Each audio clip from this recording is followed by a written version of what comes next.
I say tonight that the hour of your freedom is at hand. Stay sheltered. Don't leave your home. It's very dangerous outside. Bombs will be dropping everywhere.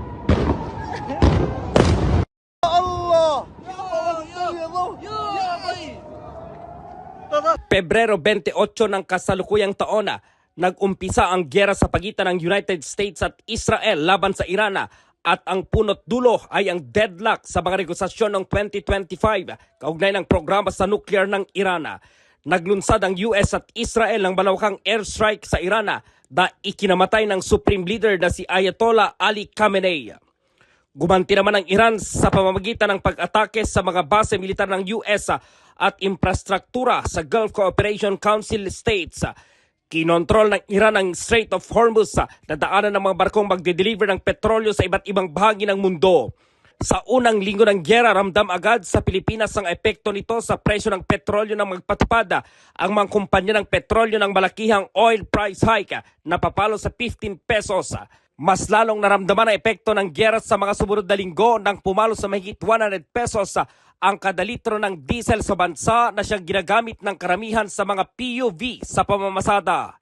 Kahit ang iba't ibang transport troop nagsagawa ng malawakang kilos protesta para ipanawagan sa pamahalaan na pansamantalang suspendihin ang oil deregulation law para bumaba ang presyo ng petrolyo. Sa mga commuters, bagamat gusto man natin magalit, ang isa lang ang hinihiling natin sa gobyerno, isabay ang sweldo.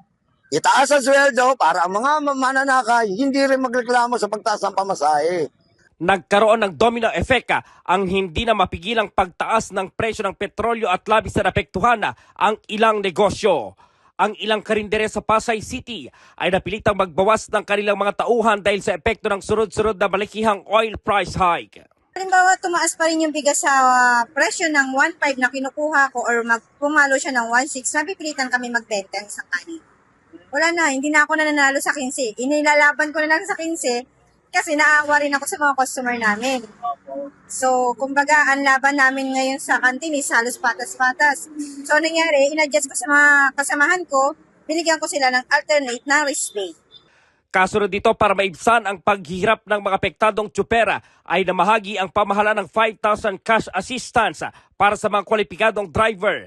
Tiniyak din ng Department of Energy na may sapat na supply ng petrolyo sa kabila ng pag-iipit ng Iran sa mga dumaraang oil tankers sa Strait of Hormuz. Noong Mayo 2026, idineklara ni US President Donald Trump na terminated o tapos na ang giyera at nagkaroon pa ng balita ukol sa isang peace deal noong nakarang buwan. We have a deal that Iran will never have a nuclear weapon, which was the whole purpose of what we had to go through to get this. So it was a very big thing. But we have a signing soon, and the documents are in pretty final shape, so we'll see. Pero mabilis itong nabulilyaso dahil sa hindi pagkakasundo sa mga usapin tulad ng uranium enrichment at ballistic missile program ng Iran. Kaya naman bumalik muli ang dalawang bansa sa aktibong digmaan. Kasabay nito ang muli na namang pagsirit ng presyo ng petrolyo sa bansa na isa na namang hamon sa mga motorista. Para sa State of the Nation Address 2026 ng Pangulo, Radyo Man Gerald B. Ulep, Tatak, RMN.